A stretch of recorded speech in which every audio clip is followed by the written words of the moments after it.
A graça e a paz, que bom estarmos juntos mais uma vez, junto com vocês todos os dias, trazendo para você o melhor da informação.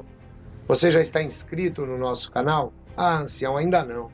Então inscreva-se. Tem alguns irmãos que às vezes têm um pouco de receio, eles acham que os anciãos da congregação vão saber que eles estão inscritos. Gente, coloca uma coisa na sua cabeça. Em primeiro lugar, você não deve nada para ancião. Em segundo lugar, você pode abrir um novo e-mail, tá? Do Gmail, e aí você vai ter uma nova conta e participar com a gente aqui, tá legal? Onde você possa colocar, por exemplo, o seu sobrenome apenas, né? Talvez um apelido que você tenha, e aí você vai poder participar, tá bom? Eu quero também lembrar a todos vocês que nós estamos indo rumo aos 25 mil inscritos. E quem compartilhar esse vídeo, olha só que promoção legal.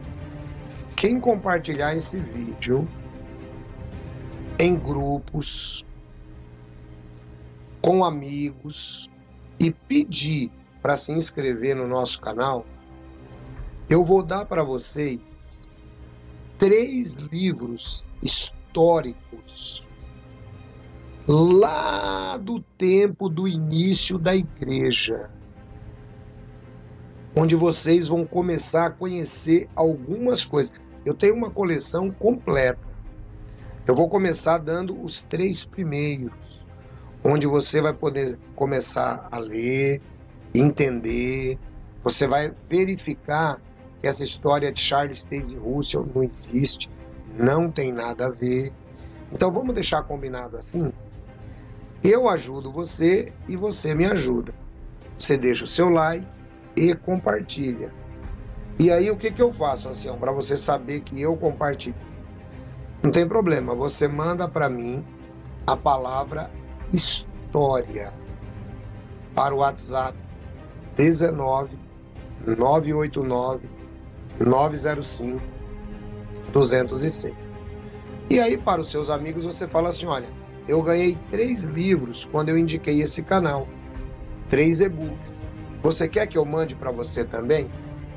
E aí você pode mandar para ele, tá bom? Vamos lá, pessoal, nós estamos trabalhando, eu acredito que hoje a gente termina, né? Eu levantei 16 pontos históricos e bíblicos. Se você não assistiu ao vídeo anterior, então você pode dar uma verificadinha aí que você vai encontrar. Hoje eu vou falar sobre os pontos históricos, que praticamente são heresias desenvolvidas pela Torá, tá? Então você vai aprender um pouco mais agora sobre este assunto. Eu quero agradecer a todos os irmãos que já estão chegando. Uma boa noite, Mona Lisa, Leila, Eric Reis Azevedo, Teuci, Albaniza, irmã Vera, irmão Jorge Praia e outros que já estão chegando aí. Às vezes chega para mim com um pouquinho de atraso, pessoal. Por isso que você fala, eu comentei, meu nome não está aí ainda. Daqui a pouquinho no final eu dou um abraço para todo mundo. Vamos lá, vamos pegar esse ponto então que está no livro Testemunhas de Jeová, Proclamadores de um Falso Evangelho. Não podemos esquecer, está lá na livraria Testemunhas de Jeová, Proclamadores de um Falso Evangelho, tá? Então você pode adquirir lá na nossa livraria, tá bom? Dispensa ficar fazendo apresentação, porque todo mundo já conhece, já sabe o endereço aparece aí, o Valdeci está sempre colocando. Então o primeiro ponto que eu trabalhei com eles aí foi o seguinte: a ressurreição dos cristãos ungidos ocorreu em 1918. Olha só que interessante. A Bíblia é clara que lá nos dias de Paulo, alguns já estavam causando confusão e dificuldades aos irmãos com pensamentos semelhantes a estes, apresentados pela organização. E Paulo disse claramente que isto era um desvio da verdade. Aí eu cito 2 Timóteo 2:16 ao 17. Como podemos ver, a palavra de Deus alertou contra aqueles que ensinavam a ressurreição antes do tempo. Isto sim é apostasia. faltaria tempo para analisar e alistar outros textos. Peço-lhes que meditem nestes textos sem as acrobacias feitas pela organização, mas com a ajuda do Espírito de Deus e com a mente voltada para as palavras de Paulo aos Gálatas. Mesmo que nós, os apóstolos, ou um anjo dos céus, vos anuncie outro evangelho, além deste que recebemos de Cristo, seja amaldiçoado. Em base bíblica, paro por aqui. Embora pudesse falar de muitos outros desvios apóstatas da organização. Agora passo a falar de história, pois esta, junto com o tempo, tem sido o melhor juiz das religiões, e provando que a organização tem realmente sim sido apóstata. Então, notem que aí eu estava terminando o último ponto onde nós colocamos para eles 8 pontos bíblicos que eles não tiveram respostas. Era muito interessante que todos os anciãos ficavam calados. Apenas o presidente da comissão se manifestava e me fazia perguntas. E as minhas perguntas que eu recebia deles, eu dava-lhes as respostas que estavam na carta. E eles não conseguiam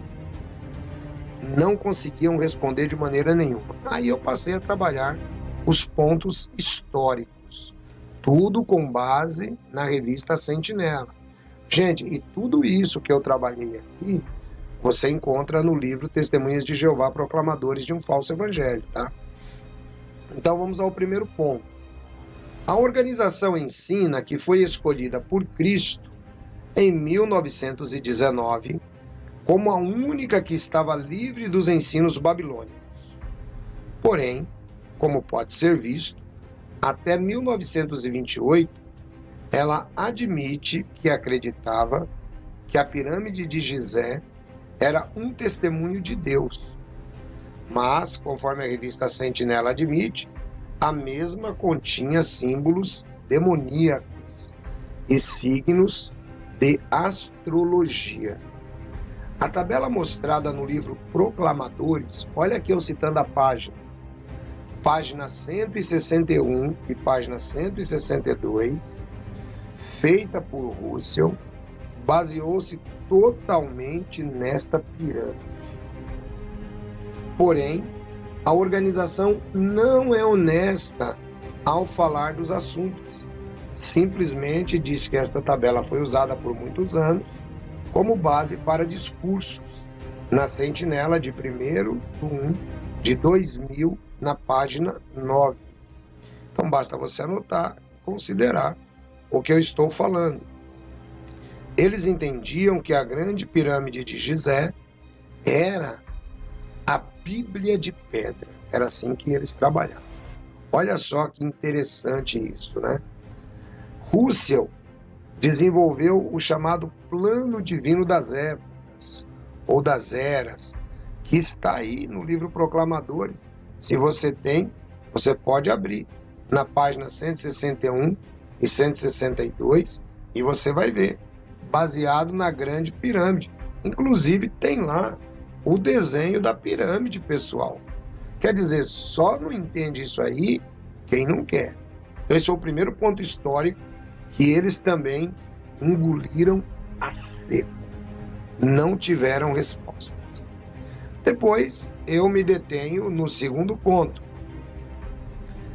Por que as normas da organização referente ao serviço militar e ao serviço alternativo duraram por tanto tempo, enquanto muitos irmãos sofreram encarceramento e até mesmo a morte, vindo esta norma a ser revogada somente na publicação de A Sentinela de 1996.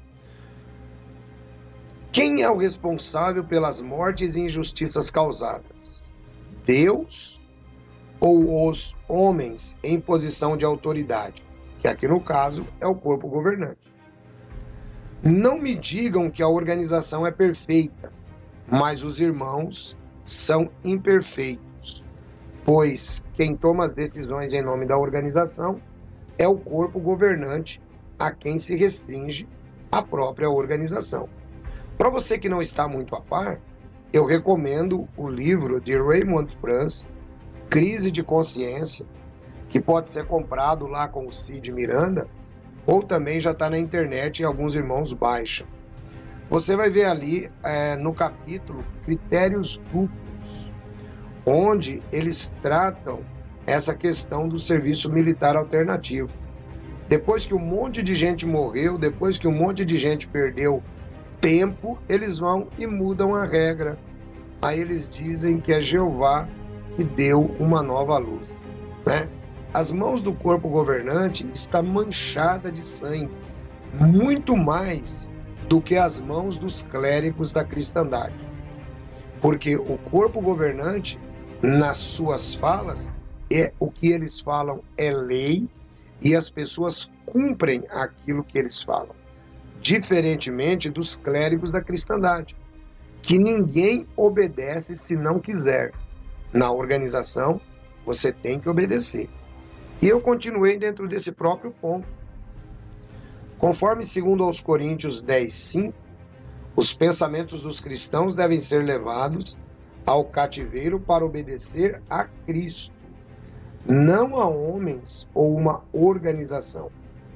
Porém, o conceito ensinado é que tudo que vem da organização é como se fosse a voz do próprio Deus. Me parece que neste conceito a palavra organização possui uma imagem própria, substituindo a Cristo. Mas os irmãos não se dão conta que são cativos deste conceito. Acham que estão servindo a Deus. Creio que as ações da organização durante a história têm ofuscado a imagem de Cristo, pois toda a ênfase é dada à organização, como instrumento escolhido por Deus para salvar o homem. Pergunto: como pode Deus usar um instrumento que tem causado tantos sofrimentos àqueles que discordam dos seus conceitos? Ponto 3, agora. A quem cabe a culpa de sangue de 1968 até 1980, período no qual os transplantes de órgãos foram considerados canibalismo pela organização?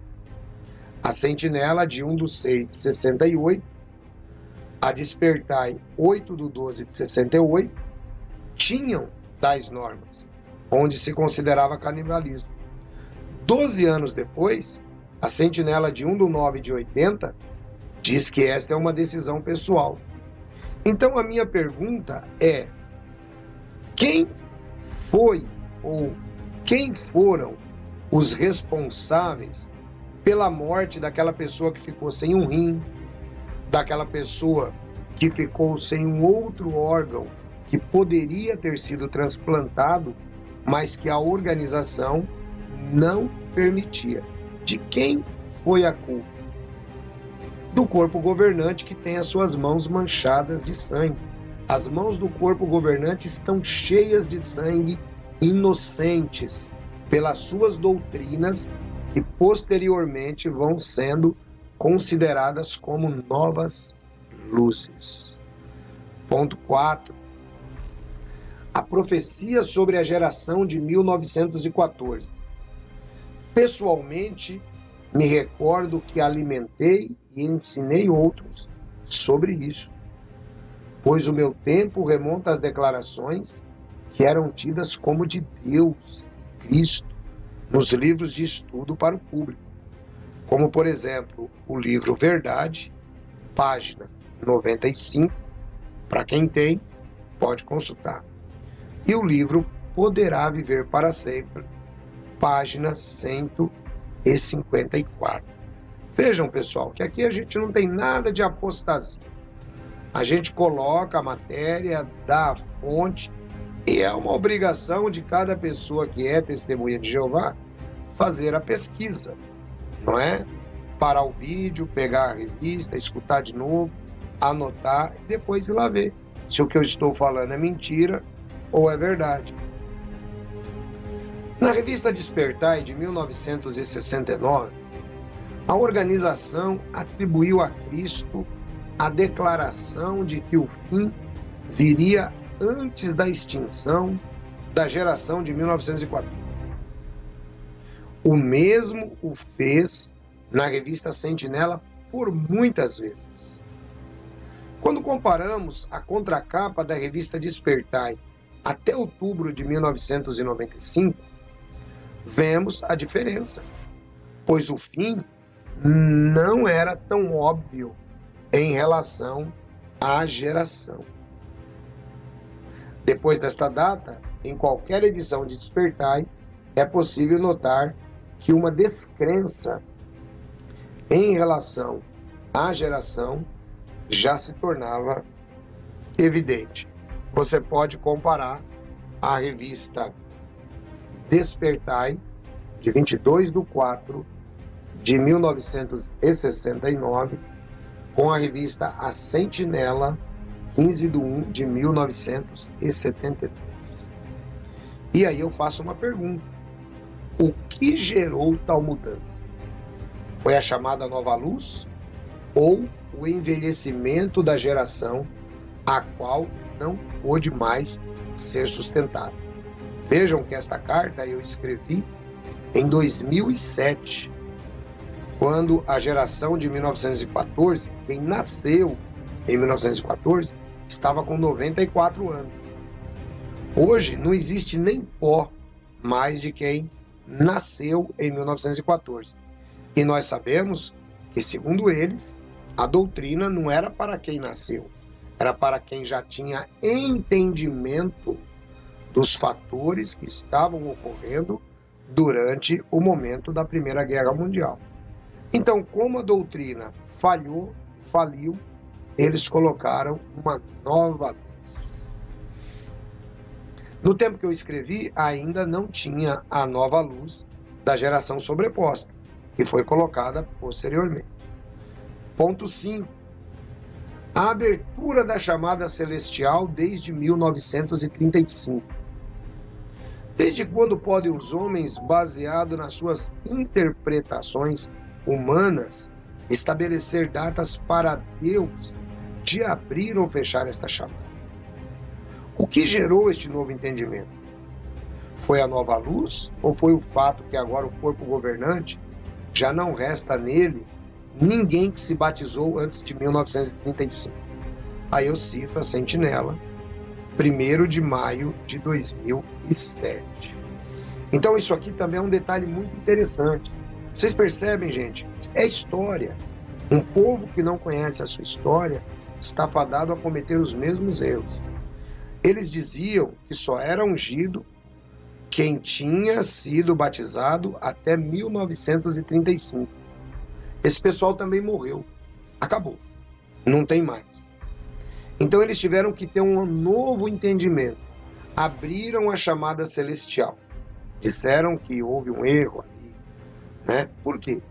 Porque os atuais membros do corpo governante, em 1935, tem deles que não tinha nem nascido. Então é necessário mudar, senão fica um disparate muito grande. E aí eles dizem que isso é uma nova luz. E é interessante notarmos também que, por exemplo, na década de 80, quando esse pessoal estava vivo, o Ministério do Reino, que no tempo era chamado Serviço do Reino, ele continha, né, o número dos pseudo-ungidos sempre, a cada edição, né, ou a cada 3 meses, não lembro. E havia um discurso óbvio que, conforme diminuísse o número de ungidos, mais rápido a grande destruição estaria chegando. Olha que profecia furada. E como dizia o Saraiva, o Chico Anísio, eu acredito. Pois é, muitos de vocês acreditar. Sexto ponto que eu vou levantando para eles. Veja, eu levantei 8 pontos bíblicos e 8 pontos históricos. Tá? Então vamos lá para o sexto ponto. O caso do México.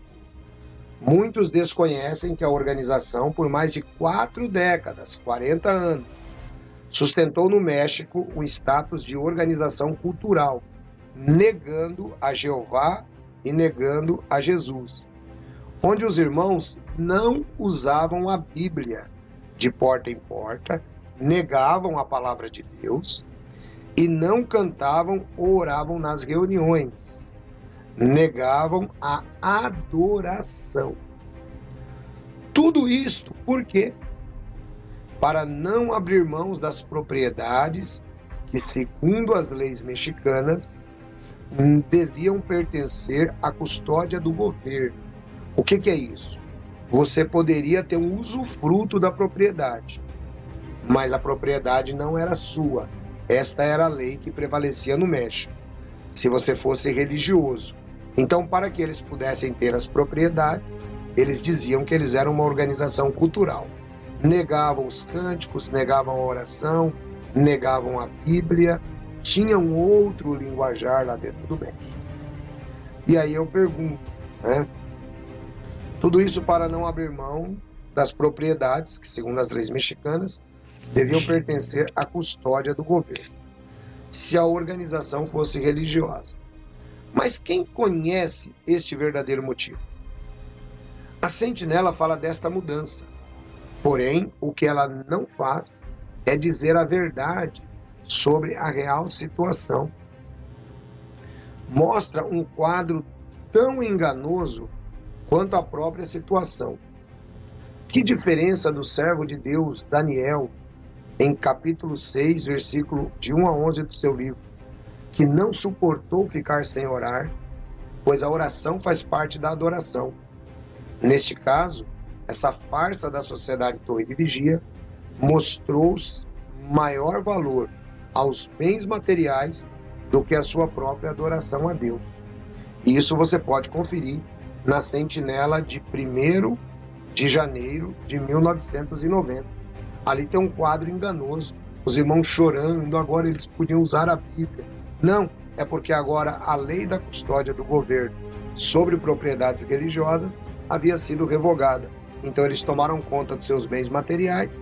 Uma vez que eles tomaram conta dos seus bens materiais, agora eles passaram a orar, passaram a usar a Bíblia e assim sucessivamente, né? Típico de Torre de Vigia. E para quem não conhece, né, acha que isto é apostasia.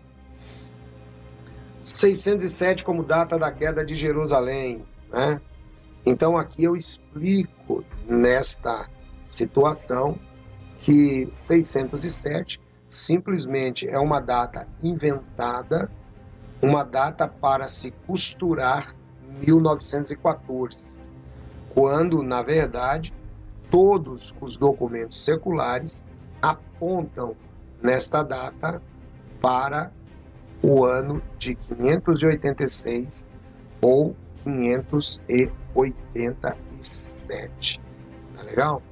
Então, estão aí os pontos que a gente trabalhou de modo histórico. Bom, pessoal, o resultado não precisa nem dizer, né? Eles não tiveram uma palavra sequer. Foi muito interessante porque depois de mais ou menos 6 reuniões, 6 meses nesse debate, um dos anciãos me chamou e aí ele disse assim: olha, ô Edson, você está sendo desassociado. E aí eu perguntei para ele por que eu estava sendo desassociado, né? Porque afinal de contas eu precisava saber por que eu estava sendo desassociado. E aí ele disse para mim: olha, essa é uma questão entre você e Jeová. Você deve orar a Jeová e saber. Ah, mas não são vocês que estão me desassociando? Não, na verdade, quem te desassociou foi Betel. Nós não te desassociamos. Então, você não tem como continuar entre nós diante de tantas coisas que você citou aqui na sua casa. Então, eu achei interessante, né? Porque eles próprios não conseguiram expor a verdade, não conseguiram expor a verdade para mim, e ao mesmo tempo eles não conseguiram de maneira nenhuma me desassociar sobriamente. Tiveram que pedir a bênção de Betel para que eu fosse desassociado. Então essa foi a minha história, está aí em 3 partes de como eu deixei a organização. O livro Proclamadores de um Falso Evangelho, como e-book, lá na nossa livraria, edsonreis.com. Roda a vinheta, Valdeci.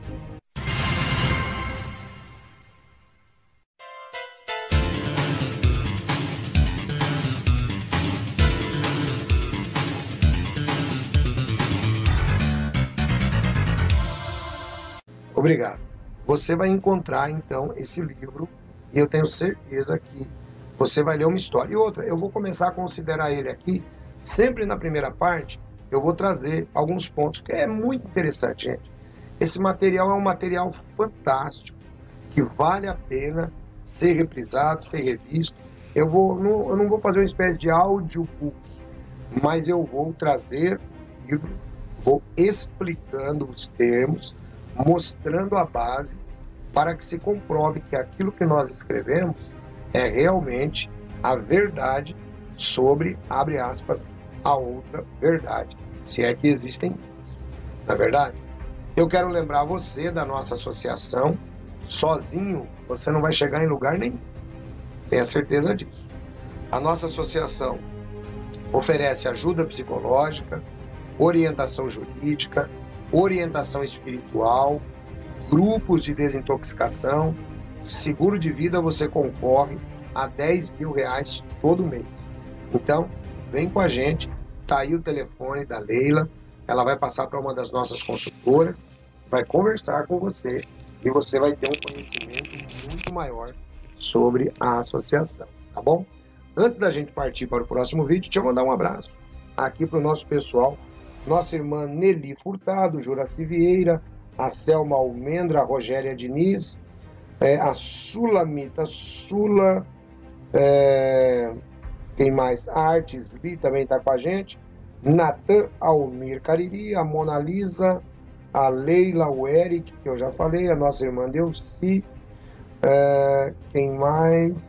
Muita gente boa, o Tarcísio Lamarque, o Lincoln Ismério, a nossa irmã Nilsa, o Cláudio Rodrigues, o Jefferson de Campos, né? Todo esse pessoal aqui, e tem mais gente, calma lá, não acabou não, pessoal, não acabou não, tem muito mais gente aí junto conosco aqui na nossa live. Então vem com a gente aí que eu tenho certeza que vai ser bênção. Olha só, nosso irmão Edson Pereira, a Bárbara Alves, a Elaine, a Mona Lisa e a Leila eu já citei, nossa irmã Rita Ferreira, quem mais? O audiobook, livro Cristo de Consciência, também está aí com a gente. É muita gente boa. Se por acaso eu não citei o seu nome, dá uma verificadinha aí se você está inscrito no canal, porque às vezes você não está inscrito no canal e acaba o YouTube não promovendo o seu comentário. Então dá uma verificadinha no seu telefone, veja se está lá escrito inscrever-se, né? Se tiver, você se inscreve de novo. Vamos rumo aos 24.000, aos 25.000. Se você compartilhar esse vídeo, ajudar outras pessoas, e você vai ganhar 3 livros, tá? Da história da igreja, desde a morte de João para cá. Você vai começar a aprender, fazer as continhas. O Charles Taze Russell nunca foi nada. Então, vale muito a pena. Compartilhe e mande para mim. 19 989 905 206, tá bom? Mande a palavra história. Eu tô voltando com outro